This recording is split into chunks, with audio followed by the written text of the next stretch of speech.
Hi guys, this video sponsored by மோட். இந்த பை மோட்டில் நமக்கு தேவையான க்ராசரிஸ்லாம் ஆஃபரில் போட்டிருக்காங்க. அதில் போய்ட்டு வாங்கிக்கலாம். உங்களுக்கு இந்த ஆப் வேணும்னா லிங்க்கை நான் டிஸ்கிரிப்ஷனில் தரேன், அதில் இன்ஸ்டால் பண்ணிக்கங்க. சரிங்களா? தேங்க்யூ. நீரும் நெருப்பும் காடெங்கும் அடைமழை வெளுத்து வாங்கியது. நான் தான் அப்பவே சொன்னேன்ல, கருடன் அந்த பழத்தை பறிக்கும் போதுதான் இங்கே இந்த கருமேக மூட்டங்கள் வந்துச்சு. நான் அதை அவதானிச்சுட்டு தான் இருந்தேன். நான் சொல்லும் போது என்னை கிண்டல் பண்ணீங்க. முகத்தை உரெண்ண வைத்துக் கொண்டு அருகில் இருந்த மூவரையும் அவள் திட்டிக் கொண்டிருக்க, சரி, முடிஞ்சது முடிஞ்சு போச்சு. இனி என்ன பண்ணலான்னு யோசிங்க. இப்படியே நின்றுட்டு ஒருத்தர் மாதிரி ஒருத்தர் குறை சொல்லிட்டு இருந்தா எதுவும் பண்ண முடியாது. இந்த மழை எப்போ நிற்கும்னு வேற தெரியல. வானை அண்ணார்ந்து பார்த்து பேசிக் கொண்டிருந்தான் கருடன்.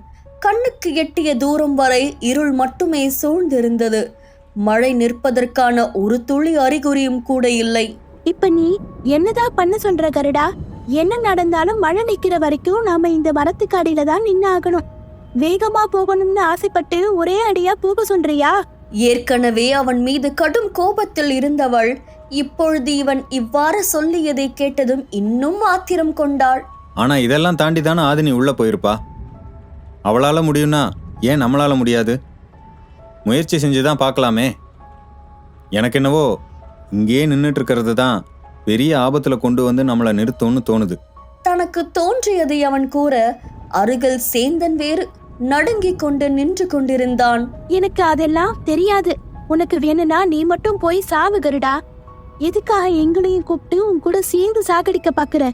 இது அனைத்தும் அவள் கோபத்தில் உமிழும் வார்த்தைகள் தான் என்று கருடன் நன்கு அறிவான். ஆகவே அதற்கு மேல் அவளுடன் வாய் தர்க்கம் புரியாமல் அமைதியாக அவன் இருக்க, அவளுடைய பேச்சல் தான் உண்மை இருப்பதாக நினைத்து கொண்டாள் வாசுகி. நேரம் செல்ல செல்ல மழையின் தாக்கம் அதிகமாக இருந்ததே தவிர அதன் வீரியம் சற்றும் குறைந்த பாடில்லை. அதே நேரம் நால்வரும் நின்று கொண்டிருந்த அந்த குறிப்பிட்ட இடம் முழுவதும் சேராக மாறி ஒரு புதைக்குழியை உருவாக்கி கொண்டிருப்பதை அவர்கள் அறியவில்லை. மழை நிற்கும் நேரம் பார்த்து நால்வரும் காத்திருக்க, காட்டில் ஒரு சிறு பகுதியில் மட்டும் யாரோ ஒருவர் தண்ணீரை ஊற்றுவது போல மழை கொட்டி கொண்டிருப்பதை பார்த்து மலைத்து போய் நின்றது மகிந்தனின் படை. இதென்ன ஆச்சரியம்! நாம் இருக்கும் இடத்தில் மழை இல்லை. ஆனால் ஒரு அடி முன்னே வைத்தால் மழையில் அடித்து சரிந்து ஊற்றி போகும் பேய் மழை அல்லவா பெய்து கொண்டிருக்கிறது. இது எப்படி சாத்தியம் தளபதியாரே? கண் முன்னால் கண்டு கொண்டிருக்கும் அதிசயத்தை நம்ப முடியாமல் வாயை பெரிதாக பிளந்து அனைவரும் பார்த்து கொண்டிருக்க, இது வெறும் ஆரம்பம் கட்டும்தான் என்று மகிந்தனுக்கு நன்றாக புரிந்தது. சரி, முன்னேறி செல்ல ஏதேனும் வாய்ப்பு இருக்கிறதா என்று ஒரு சிலர் மட்டும் முன்னே சென்று பார்த்துவிட்டு வாருங்கள்.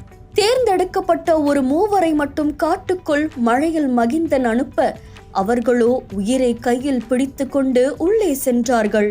பார்த்து ஜாக்கிரதை! கால் சருகி கீழே விழப்போன வாசுகியை தாங்கி பிடித்து கொண்டான் கருடன். அவளும் அவனுடைய தோள்பட்டையை கெட்டியாக பிடித்து கொண்டு மீண்டும் அவளுடைய இடத்தில் சரியாக நின்று கொண்டாள். என்ன பாத்துக்க, எனக்கு தெரியும். வேற யாரும் என் வாழ்க்கைக்குள்ள குறுக்கள வர தேவையில்லை. சொல்லிவை மாதவி. கண்களை உருட்டி பிரட்டி சொன்னவளின் உதடு ஒரு நொடிக்குள் போட்ட ஒய்யார நாட்டியத்தை பார்த்து இதழ் வளைத்து சிரித்தான் கருடன். ஆனால் அதை அவள் பார்க்காத வண்ணம் தலையை சற்றே திரும்பி சிரிக்க, அவள் அவனை கிண்டல் செய்துதான் உதட்டை வளைக்கிறான் என்று நினைத்து கொண்டாள் தேவகி. அவனின் அருகே நிற்க பிடிக்கவில்லை அவளுக்கு. தன்னை அவன் நிராகரித்து விட்டான் என்னும் கோபம் அவளுக்குள் கொழுந்து விட்டு எரிய, கொட்டிய மழையாலும் அந்த நெருப்பை அணைக்க முடியவில்லை. மாதவி, எனக்கு ஒரு உதவி செய்வியா? கேட்டவளை விழி உயர்த்தி பார்த்தாள் மாதவி. இந்த கொட்டுற மழையிலையோ